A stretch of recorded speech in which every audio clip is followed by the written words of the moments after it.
A midlife crisis is more than just a cultural stereotype. It's a real psychological struggle that can surface between the ages of 40 and 60, often triggered by aging, loss, or unmet expectations. It can lead individuals to question their identity, make impulsive choices, or abruptly abandon long-term commitments. While not officially classified as a mental illness, the emotional and relational fallout is very real, especially for the spouses and families left behind. This podcast gives voice to those living through the aftermath, exposing the hidden pain and seeking accountability, healing, and understanding.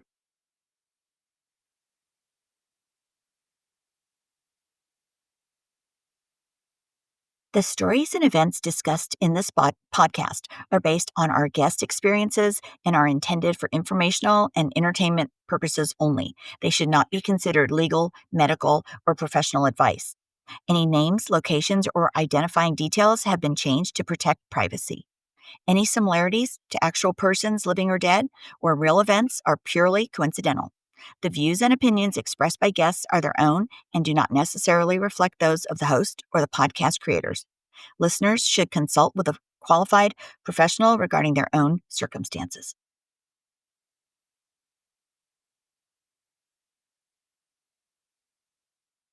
Oh, hello, everybody. Thanks for joining us today. This is your host, Trina, and today I'm going to be introducing you to my friend, Jenny Miller. Jenny Miller is a counselor. She's got a lot going on here. I'm going to give you a little background on Jenny. All right. So Jenny's story starts back when she was a child. She had many struggles with abuse, addiction, rejection, abandonment, and trauma. She's been a client of professional counseling services for many years. So she really knows how it is to be on the side of the patient being counseled. Back in 2012, after her family moved into their forever home in the country, she decided to pursue becoming a pastoral counselor. Little did she know that only a few months later, after she had submitted her college application, she was going to be diagnosed with breast cancer. That was in 2013. And then she began 2 years of grueling chemotherapy treatments, surgeries, and radiation. In 2014, Jenny reapplied to college and entered a psychology program. She graduated in 2015 with a Bachelor of Science in Crisis and Trauma Counseling from Liberty University, and she was summa cum laude. Yay, Jenny! In 2017, after encountering some personal difficulties, she re-entered the therapy process with a trauma-trained counselor and discovered that she had been suffering from complex PTSD and anxiety. And that began her personal work of healing from trauma. And actually, that was, I believe that was when she also encountered bomb drop. Actually, you know what? Maybe that wasn't maybe bomb drop was later. But we're going to find out today. In 2017, Jenny graduated from Liberty University with a master's in pastoral counseling with an emphasis in crisis and trauma counseling with high distinction. She's such a go-getter. She's awesome. She completed her graduate level internship at a counseling agency where she also filled the role of program manager. And in 2021, she became an ordained minister through the Freedom Church, where she continues to volunteer in various capacities, including the worship team as a musician and singer. This girl's multi-talented. Let's see. She has recently been accepted into the Walden University, where she's pursuing a second master's degree and clinical licensure in their clinical mental health counseling program with an emphasis in crisis and trauma. And Jenny also served as volunteer program director because, she didn't have enough things going on. So from 2010 to 2019, she was volunteer program director for She Recovery, which is a ministry devoted to helping women recover and heal from sexual addiction. Her personal story of freedom has been featured in Dirty Girls Come Clean by author Crystal Renaud. She's also blessed to be a contributor to the 90 Days of Wholeness devotional. And her undergrad work was completed working with survivors of sex trafficking at a restorative residential program in the city of Baltimore, Maryland. And so I'm excited for you guys to meet Jenny today. We're going to talk about primary attachment styles that we see throughout MLC, which is avoidant personality style and the anxious, or I'm sorry, avoidant personality style? Well, avoidant attachment style. There you go. And the anxious attachment style. And I'd never heard of attachment styles remotely until I was introduced to the world of MLC. So here we go. Here's Jenny. All right. Hey guys, thanks so much for joining us today. I have got the Jenny Miller, who is, she's been in the counseling industry for over 8 years now. She specializes in trauma. And would you believe that Jenny actually has experienced midlife crisis as the spouse of an MLCer? She's a forward moving spouse and she did not even see the bomb drop coming. And she's going to tell us a little about her situation and she's going to, answer some questions I have here on attachment styles. We're going to talk about how to find a therapist that truly knows and understands MLC, the effect on children and all kinds of stuff. So thank you, Jenny. Thanks for joining us today. Thank you so much. Thanks for having me. Sure. So, okay. So you were hit with a bomb drop. Did you see it coming? No, I mean, of course, sitting here looking back, we all see things that we previously didn't see before, but nothing that would warrant, a bomb drop of that type. Mine was in February of 2023, and everything was going pretty well the month before. Mhm. A small argument really just led to a week of silence, and then before I knew it, the speech that we all hear, love you, but not in love with you anymore, want to leave. So yeah, it was definitely shocking. Wow. And you guys have been married how long? For 22 years. Oh, sorry about that. Wow, 22 years, long time. But you've got all the skill set there for counseling and therapy and so you got to put it to good use. Well, I will say I had to keep counseling through the whole nightmare, which was Huh? extremely difficult. And you would think that I knew exactly what was going on. I know a lot about trauma, but this really hadn't heard about, and every colleague and person I tried to find and talk to about it really didn't know a lot about it and hadn't really heard a lot about it. So I felt like I was going to school all over again to try to learn what this was and what on earth was going on with me. Yeah. At what point did you realize that it wasn't maybe just an affair or a midlife crisis direction? I mean, I hear a lot of people say this, and it was this true of me. It was like an alien took over. Like it Right. was not the person that I knew, and so it just nothing made sense. Nothing that was being said made sense. I felt like I was in an alternate reality. The rug was pulled out from underneath of me, so it was very disorienting. Uh-huh. And just being the person that I am, I'm googling, I'm searching everything I can to try to find out. To find out that this actually is a phenomenon. Of finding a whole group, support group online about it, was relieving, but also mind-blowing to me that this was a Mhm. thing. It is. When you realize, wow, there's thousands of people, around the world that have been hit with this bomb drop and this, I think, like you called it, an alien situation, and all the discard and the things that go along with it. It's sort of, it's really sad on that level to think that there's so many people in pain like that. Mm. You know. Mhm. Um, so, okay, we'll start, I guess, with attachment styles because that's something I'd never heard of until the last year. And now it seems to be the buzzword. Everywhere I turn, I hear about attachment styles. Yes, and a lot of people who have gone through MLC tend to be what's called the avoidant attachment style. So, the best way I describe it to clients is that, let's say, when a baby is born, they cannot do anything for themselves. All they can do is cry when they have needs. Their diaper's wet, they cry. They're hungry, they cry. They're cold, they cry. And so, how a parent responds to that need begins that brain development of, okay, when I express myself, I'm going to have my needs met. Fast forward, kids are toddlers, they're learning to walk, to get away from their parents and explore the world. But when they are afraid or they need comfort or they need something because their emotions are really big, we know, terrible twos, they're showing those big emotions. How a parent responds to that solidifies their attachment. Is this a safe attachment for me where I'm going to get my needs met? So there's many different types of attachment styles, but the two that most often get talked about are the anxious and the avoidant. So if my parent responds to me or my caregiver responds to me in a good way, I have a secure attachment. I know I'm going to express myself, I'm going to get my needs met. But let's say a parent is overwhelmed by their crying child and they either get really angry or they withdraw completely. And that child, let's say we'll talk about the avoidant, they learn, okay, expressing is not going to get my needs met. Maybe I won't have needs.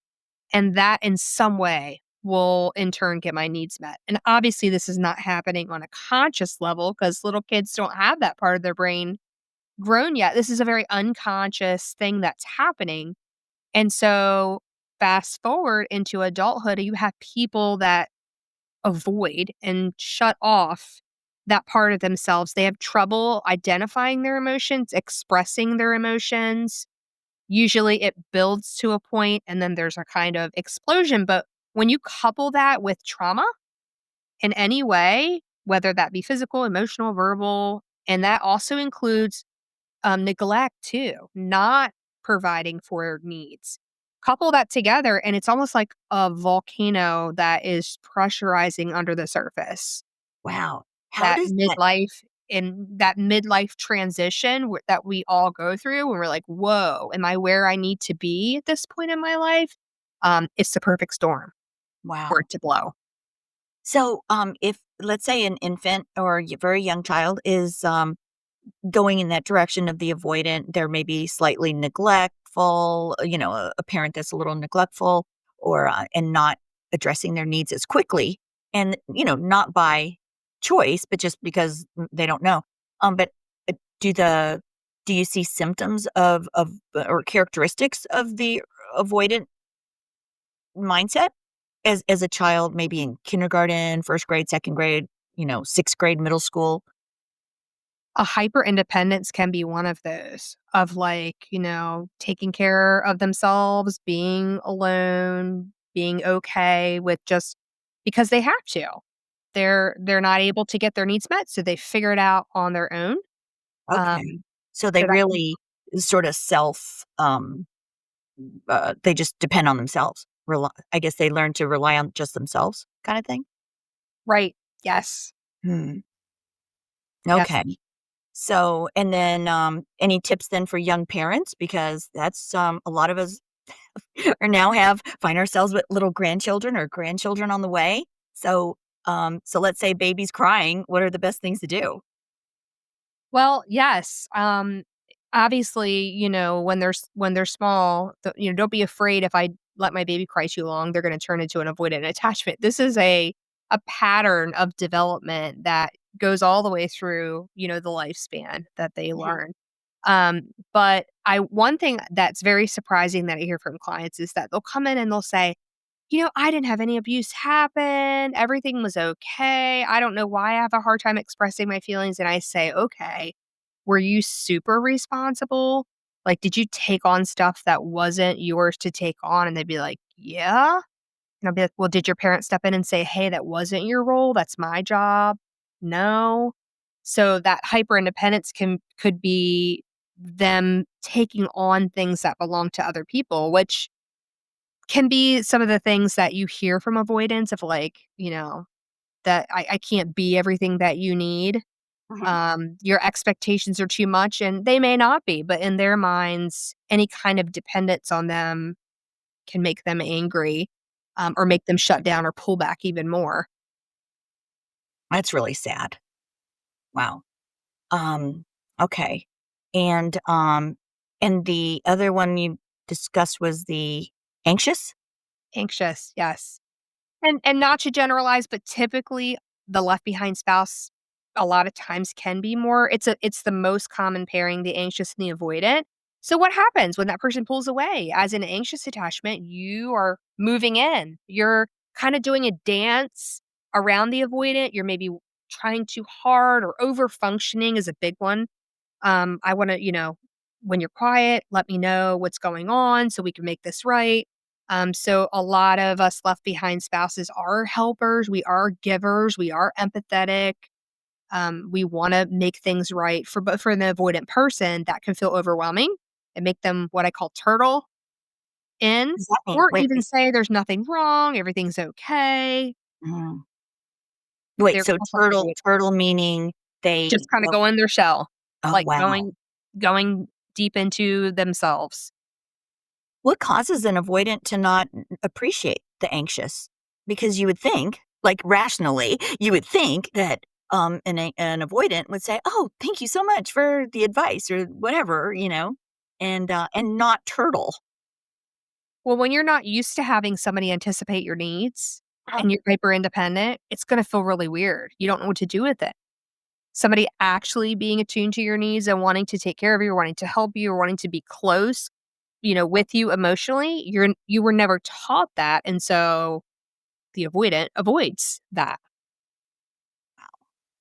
wow. So when people go through, let's say you've got clients that come in, um, and you realize, let's say there's a couple, and then so one's an avoidant, one's an anxious.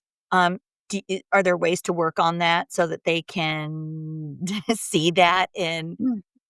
work Yeah. together?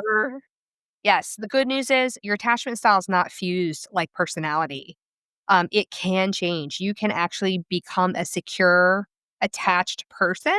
It takes work. It's first realizing, oh, these are the things I'm doing that's not so healthy. Maybe I'm over functioning or under functioning in a relationship. And so you learn how to be settled and regulated on your own. So for the anxious person, it could be like, I've texted my significant other and they're not texting me back. Oh my goodness, something's wrong. Or they don't love me anymore. Or it can really go to the extreme where you're learning to self regulate. You're learning to, everything is okay. It doesn't have to be the worst case scenario. And the avoidant would be willing to kind of have the more hard conversations and share and step up, you know, talk when they're overwhelmed instead of wanting to pull away and shut down. Yeah.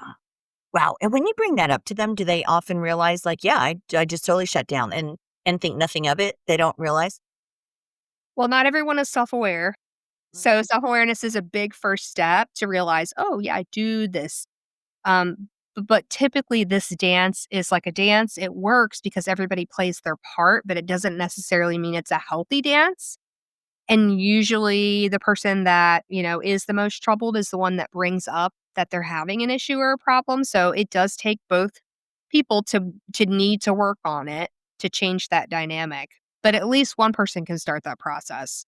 Mhm. And then avoidance can become, eventually not so scared to put their little turtle head back in the shell? And can they learn or grow to appreciate the help from somebody who's secure and just wants to help them? Absolutely. Yes. And then what about, let's say somebody is a secure or anxious and they would like support or understanding or something.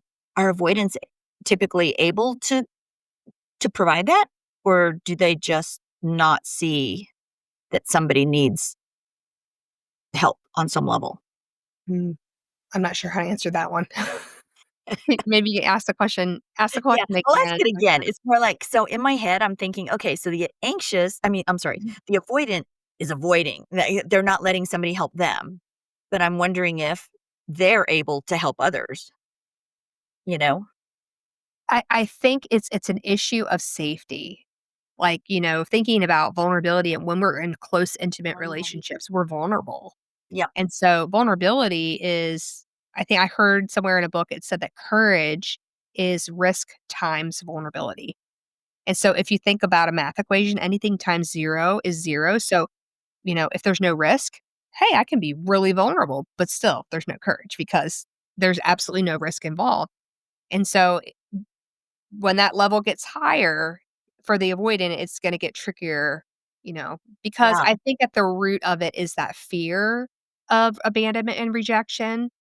Yeah. because and typically avoidance will bail first because they don't want to experience that. So they'll be the first ones to pull away and to shut down. And they're really setting a boundary against receiving care and receiving love. What they so desperately probably want deep down at the core, longing, which I think plays so much into midlife crisis and why, when the bomb drop happens, there's usually an affair, a partner involved, if not right then, very soon after because it is a way for them to kind of say, and a lot of them say, it's my time to be happy, which kind of speaks to a lifetime of avoidance. And if there's trauma involved, not having their needs met, that all of a sudden it's time for them to have their needs met that they kind of have been avoiding their whole life, really. Mhm. And the affair partner serves a temporary, superficial way of getting that need met. Wow. Um, okay. And then, does that sort of go with limerence? How does limerence play into if somebody's, an avoidant, I guess? So the way I like to explain how this works in our brain, and I do it in a very basic level, so it's understandable for most people, unless you are a geek like me and you love neuroscience and you really want to get into it. But think about we have left brain, right brain. Our left, our functional, rational, logical processing center of our brain that we make decisions with. Then we have that emotional limbic system, which is our reward center, and that's like the lays out the all of our experiences of our lives. And then you have your nervous system that gets activated. We've heard of fight, flight, or freeze. So, if an experience happens in that emotional brain that is a positive experience, great. We're able to process that. We're able to logically rationalize that. But if it's a threat to our emotional survival, physical survival, and our emotional brain says this is not good, it will activate that nervous system to either shut down, to run, to fight. So, when we know about these two sides of our brain, in that emotional center is that deep connecting place within us that we feel experience, we feel emotion, we feel the longing, we bond. And so that's the part that kind of takes over when this happens. It shuts that rational, logical part down and kind of goes into this crisis mode. And so a lot of people describe that have been through this, describe it like a fog. And in the counseling world, we would most liken that to what's called dissociation. So when you go through something really overwhelming like trauma, your brain naturally will dissociate or pull that away and will either put it far away from us in the unconscious brain or far enough away that we don't have to think about it because it's so overwhelming and it's doing it for our emotional survival. And so when you're in that dysregulated state, you feel very numb sometimes and detached. And so imagine going through this is why they say, I don't have any feelings anymore. I don't love you anymore. I don't Mm. even know what I want. I'm not happy. Like they're so disconnected. And so the limerence is that obsessive type of love that you hear, like love sickness. It's like, oh, I just met you. I'm so obsessed with you. It's not in reality, but it's almost in an addictive way, this surge of like dopamine that they finally can feel something but it's really like an addictive kind of surge that they just almost become addicted to that. And so whatever that is, whoever that is, it serves that purpose for them like a drug. Mm. Keeps them feeling something and they mistake that for true love. I finally found Soulmate. happiness and almost like throw everything to the wind and chase after that, even to the detriment of themselves Mhm. and their livelihoods, whether it's money, their job. Wow. It's interesting when you mentioned the dissociation, I think you called it, because I know when people are in a really, horrendous, an attack, let's say they're assaulted or an attack of some sort, and they often say they move away from their body and they feel like they're a separate person. They can see something happening, but they're just not even there, and they're just, like, sort of watching it. Is that similar? I think I've heard MLC or say something similar to that. Like. Yes, and it is. It's the brain's way of keeping us alive. If we were to fully, take that on, we would break down. So it's our brain's way of pulling that away and kind of locking that behind closed doors. This is why some people who have gone through trauma don't remember it And they say that they have periods of their life that are blacked out. They don't have childhood memories that's repressed because that's the brain's way of, protecting itself from that. But we know it just doesn't disappear. It's stored in the unconscious, it's stored in the body.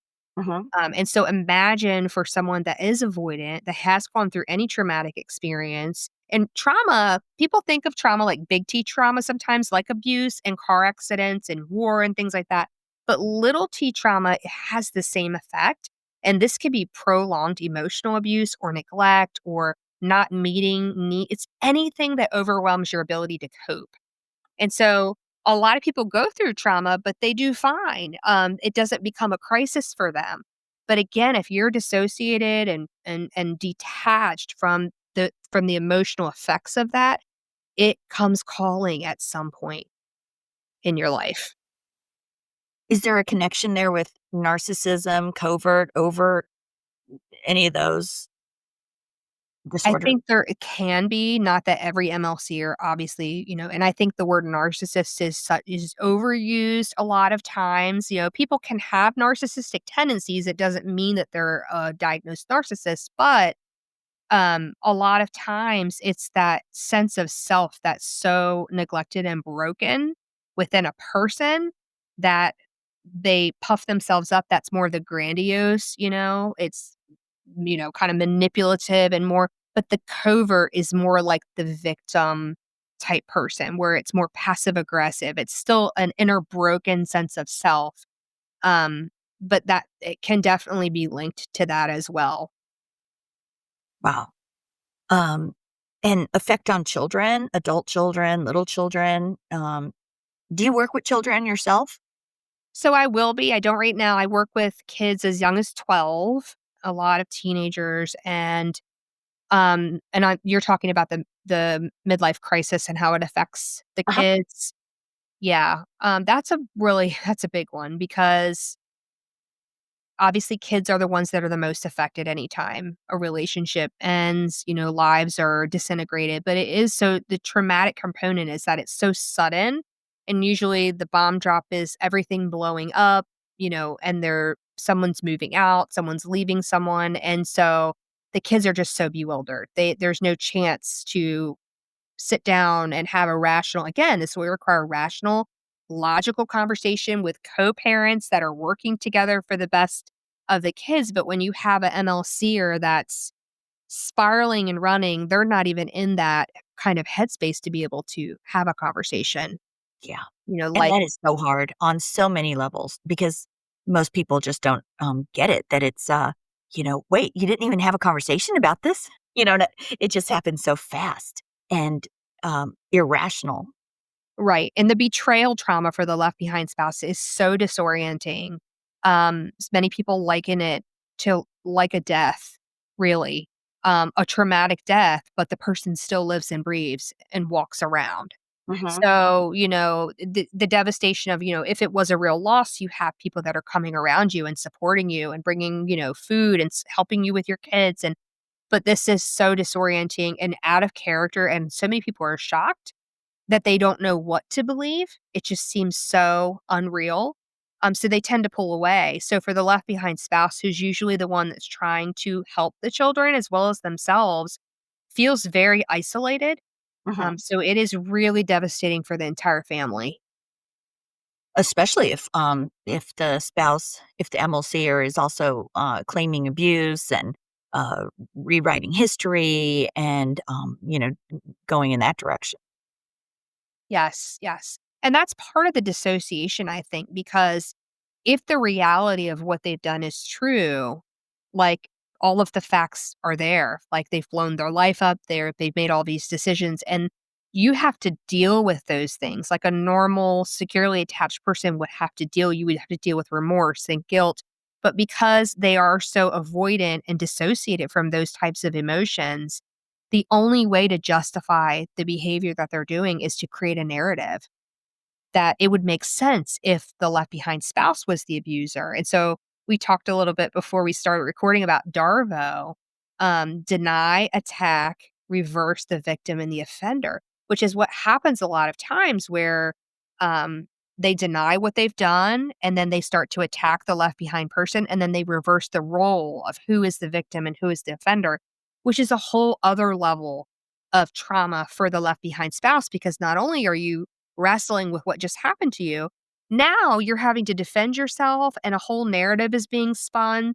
Some of the MLCers are taking legal action, they're threatening, they're doing really, really out of character things, which it's horrific, to have to go through and to navigate. Yeah, it really is. That is for sure. Um, and okay, so I know you do a lot of work with trauma. Do you have any clients that are going through MLC? So, as soon as, I learned everything I could about this, I went to my supervisor at work and I said, "Listen, like, this is a phenomenon and counselors are not being trained about this." Like, I almost felt like I had this mission. I had Right. to educate, everyone in the mental health field, and I hear that so much from left behind spouses is like, the counselor is not helpful. They don't. And so, obviously, this is not a diagnosable mental disorder. It's not in the DSM. It has some dissociative features to it. It has some narcissistic features to it. It has a lot of other things in it as well. A lot of things from trauma. Um, but when I went to her and told her, she's like, I have a client that is going through that right now. She's like, "Can I pick your brain about this?" And we had like an hour and a half, 2 hour conversation where I explained the phenomenon. I did a training with my colleagues at work explaining the phenomenon and a lot. And I've had several people come now that they have heard that I work with Wait, let me left back up. behind So spouses. when you explained it to when you had the little training for your colleagues, I assume this was relatively new to them, like you were opening the door to, "Hey, you guys, this is a thing." What was their reaction? I think when the left behind spouse would come, because that's normally who comes for the Oh, counseling, they would treat it, like a runaway spouse, but that whole other layer of this is more than just a runaway spouse. This is, yeah, you know immediate discard, the DARVO, the yes, extreme betrayal, the after yes. effect. And I think sometimes the counselors may even think, well, surely there had to have been things wrong in the marriage, like Right. that person's just not aware of. And so I think what's so hard is that not necessarily. Like, of course, all marriages could use improvement. Uh-huh. And most will say, my marriage wasn't perfect, but it was not anywhere near that would warrant something like this. And I think that's really hard for the rational person to wrap their head around unless you understand what's going on with this. And also how to handle it, because you kind of have to use reverse way of thinking when you're dealing with these people. Wait, with the left behind spouse? The left behind spouse dealing with the MLC, or you have to almost use a different kind of approach than you normally would. So a lot of counselors may use conventional, like have a rational conversation with them. Well, you cannot do that. That's not You gonna know? happen. So it ends up not being helpful, and I think It counseling must be frustrating. yes, and it can actually set them back, because I think the left behind spouse thinks that, something's wrong with them, and they're gonna take on, all of that guilt and shame Yep. too. So, yeah, I really hope that we can come, especially with podcasts like this and other resources that are out there, to really get the word out Well, about I'm what really this glad that you trained a team to recognize it, and, obviously, you're available to them to continue advancing that knowledge, Mhm, mhm. so that they can, yeah, work with folks, because that is the hardest thing. My next question was gonna be, well, how do people find a therapist that truly knows and understands MLC? Because it is one of the biggest, complaints and concerns and requests that we hear, is how do we find somebody to help us with this, you know? Having a therapist that understands betrayal trauma, if they don't understand midlife crisis phenomenon, at least they are experienced in betrayal trauma, because that is what's going to be needed. Um, and when people hear midlife crisis, they think of the sensationalized, new hair, new car kind of thing, where Mhm. they may understand a midlife transition, but not the type of crisis that this is. So somebody that understands trauma, complex trauma, and betrayal trauma would be a really good combination. And ask a lot of questions. It's okay for you to interview a therapist before you decide to work with them to make sure they're going to be a good fit for you. I always say you go to the shoe store, you're not going to buy the first pair of shoes that you try on. You're Right. going to try until you find a pair that is comfortable that you like. Same thing with counseling. Don't Yeah. see a counselor and just kind of throw everything out the window and be like, well, that didn't work for me. Keep Right. trying until you find a good fit because it makes all the difference. That's a really good point. I'm glad you said that. Um, are there certain kind of questions that you should ask? I guess obviously if they're familiar with midlife crisis, familiar with betrayal. Yeah, asking how long they've been working in that field with that specific demographic is okay to ask. It's important. A lot of times you can get referrals. If that person is really booked up and has a wait list, join the wait list. You never know when they'll have availability. Um, but asking, yeah, their expertise, what has been their success? What do you deem as success rate? Not necessarily that you get back together, but um, how long have they Uh, well, and also then for let's say an MLCer went to you, um, recognizing that they're, blowing up their life, maybe not feeling right, their brain fog, all that kind of stuff. How do they get counseled? Like, how do you that? I mean, that is just this this is the hard part because and I think I hear this too, is the MLCer might go to counseling, and the counselor can only do with what they're told. If they're not being honest, counseling they can only go with what they're told. So the MLCer may go in there with their rescripted narrative and say, my spouse was an abusive person. Well, they're going to begin to give you advice, as if that's so. But I will say that a really trained counselor is going to see the inconsistencies and they're gonna see some things. Mhm. The thing with telling a lie is that you forget the lies you tell. You have to tell other lies to cover up there's gonna be holes in the story. So a really good counselor is gonna see that and ask some questions. But really, until they're ready to get honest, it's gonna be really hard for counseling to work, especially marriage counseling. I would say marriage counseling is not going to work Mhm. if the honesty is not there. Because whenever there's been a betrayal, there has to be what's called a disclosure where all of the facts and information are laid out on the table. And I think for an MLC or brand new in this process, they aren't able to do that or willing to do that. So traditional marriage therapy is not going to be effective. Mm. Okay, Jenny, do you ever feel like the Lord put you on this path so that you can help enlighten and educate others and truly help other folks? So that is a huge question, and honestly, like, trauma was a part of my life before this ever happened. I'm had childhood trauma, spiritually abusive trauma. I was in practically a cult-like environment. I had breast cancer in 2013 that I survived, and so going through all of that and then to experience this, um I've always said anything that happens to me, I wanna use it to help other people, but I will say that this was something I did not want. Like, I was really angry. I did not want this to be part of my story. I didn't wanna help anybody else. I didn't want this to be, but it is, and I would say, 2 years out at this point, I have a level of gratefulness, and I that's a really hard word, I think, for a lot of people to wrap their head around on the front end of this, and that's okay. You might not be there for a long time, and some days I'm not grateful. Some days I'm still angry. I'm still grieving. But I'm grateful for opportunities, I think, and I am a person of faith. So when God puts somebody in my path and I can see it and I know exactly what it feels like, I can speak to it and I Mhm. know the things to ask and the questions to ask. And so, um, definitely don't think it was God's plan for this to happen, but I think that He's using it in my life to help other people. I love that. I love that you, got to a point where you can see it, be grateful, and that's huge. Yes, yes. I am a different person. I miss parts of the old me. Um, but also I'm grateful for a lot of the new parts of this new person that I've become. I'm not afraid of anything anymore, and I used to be so afraid of what people thought about me. So it's bittersweet in so many ways, and I think people listening that maybe a little further in will know exactly what I'm talking about. You probably I can totally identify with that too.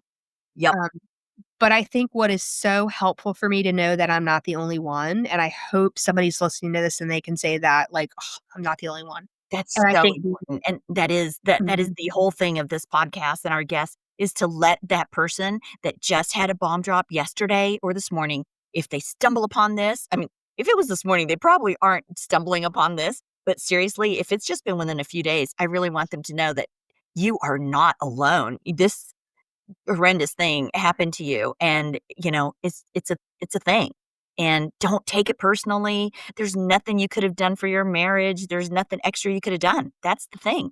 And yeah, I hate yes, to see people blaming themselves and thinking, oh, if they'd done this or have done that, it wouldn't have happened. It's like this bomb was going to drop. It was going to happen. right, and realize, yep. Spouse or partner was with. Yes, and realizing, yes, we all have areas we can improve for sure, but realizing so a lot of us have taken the burden onto ourselves to be the fixers. And when we make ourselves the problem, that means we can fix it and it gives us a level of control. Mhm. And when we realize this is not about us, it's scary because now we can't fix it. But in letting go of it and focusing on our healing, that is the most important part. So it is very disorienting at first. It's like an undoing of everything that you've known and the role that you've existed and the way you've handled things. And you have to learn a new way. But it's also very freeing too. It is freeing, and, you realize, wow, you find strength within yourself that you never in a million years would have thought, which is crazy. And I meet so many women, especially, and men that, are just amazing that have had their spouses, it's primarily women, though, that are the left behind spouse or forward moving spouse, but yeah, just amazing women that are so strong a few years out, 'cause at first you're crumbling for many months. Hmm. Yes. And people say it'll get better and you don't believe it. Oh, you totally don't You believe do it. not believe it because it's the worst pain you've ever experienced. You literally feel like your body's gonna break apart. Like, that's the only way I can explain it. Like, face in the carpet, guttural, screaming, crying. It is the worst feeling, but it's temporary. There is peace that comes. There is joy that comes. There is a life that's worth living that comes. So it's Yep, just getting through that period. getting through the trauma one day at a time, yeah, Mhm. and just hanging in there because it does get better, and again, it does you will wake up one day, so if you just experienced a bomb drop, you literally will wake up one day and, be grateful for what it's brought into your life, I guess. Mhm. And for the person that you evolve into, because you do become a different person, You you too. know? Yep. And, yeah, I've even said that to my friends. It's like, "Yeah, it's the old Trina is no more. There's now this Trina," you know? But, anyway, alright, so we've got, okay, how to find a good therapist, situation. Any other pointers you wanna share with our listeners today? I just say don't put a timeline on it. I think our society does a disservice to grief anyway of any kind. Like, there's a timeline, you should be over it by now. This is such a devastation to your soul all the way down to the core of who you are, especially if, this is your person that you were doing life with, you've built a family with, if you've had a long-term relationship with, like, so it's going to take time and there's no timeline. You might think you're doing well and have a really bad setback, that almost feels like you're unraveling all over again. And so it's just part of the process. The only way around is straight through that, let yourself experience the emotions, whatever they are, and find people that give you permission to feel any way that you need to feel because you're going to need that. And you're going to think, oh, I don't want to be a burden. They're sick of hearing about this. I know they are. Find people that aren't, that can say, you can talk about it as much as you need to with me because that is going to be so helpful and help you to feel like you're not alone. Do you recommend to patients or clients to journal or do other self-care kind of things? Yes, my therapist told me journal. I said, "I don't like journaling." She says, "You're gonna journal." She was a little hard on me, but I really loved her for it, and I did. I don't like to write by hand, so I would type in the notes on my computer, but I would write letters to my MLCer, and I would let it fly. I would write letters to myself. I would write down conversations. I would, and processing that was so helpful, and I've gone back and reread it, and it really has been healing for me to see where I was, and I've And continued how far you've come. how far I've come, exactly. So, if you're not a journaler, reconsider. It really is a great tool. Yeah. And actually, even now, people could just voice record. They could do anything just to get it off their chest and out of their head so they're not ruminating or whatever. Yeah. Yeah. Okay. So, are you pretty optimistic for the future of therapy and when it comes to MLCers and this, you know, ailment? I am, but I feel a fire in me that I really and I did go back to school to get my clinical licensure. I will be finished in the spring of next year, and I'm really hoping to, like, delve into the research part of this too. I think we could, definitely advocate for more therapists to be aware and be able to help. Hmm. And people maybe that have gone through this that have thought, "You know what? I might go back to school. I think I might become a life coach or become a therapist myself. We need you." So It's so funny you say that because, yeah, I'm, psychology major, BA in psychology, and I didn't finish out my master's, but yeah, it's probably life coach direction would be easier than going back to masters, but still, I think when you go through something and you do wanna help share and spread awareness and be there for others so they know that, they're not alone, you know? That's just huge. We wanna help everybody, have their truth and, know that they're not, I don't want people to be a victim. I want them to be a warrior, see this through, become grateful. I love that. So, yeah, makes them stronger.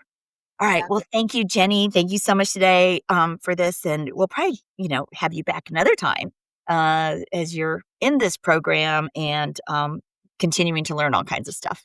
Yeah, thank you so much for having me. Of course. All right. Thanks, Jenny.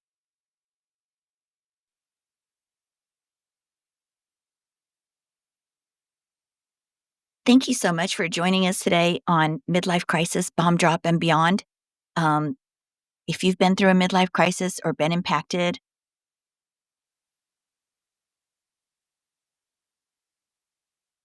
thanks again, you guys, for tuning into Midlife Crisis, Bomb Drop, and Beyond. We have passed over 1,000 downloads. We have hundreds of subscribers, if not over 1,000 or 2,000 already. So I just want to say thank you. How grateful I am for every single one of you that's listening and that has taken the time to be interviewed and appear on the show. I have a waiting list of people I'm trying to get to. So hang in there. We will get to you. Um, I really appreciate it, and I'm so glad to hear that everybody is, enjoying the show so much, and, I know it provides a lot of support. So thank you so much for that. And if you've been through a midlife crisis or been impacted by someone else's and you wanna share your story, I'd love to hear from you. Please reach out to me, TrinaLaird@gmail.com. You can also find me on Facebook at MLC Bomb Drop or Instagram MLC Bomb Drop. So reach out however you like. Your voice matters. Your story could be the one that helps someone else feel seen, heard, and understood. Until next time, take care and keep standing in your truth.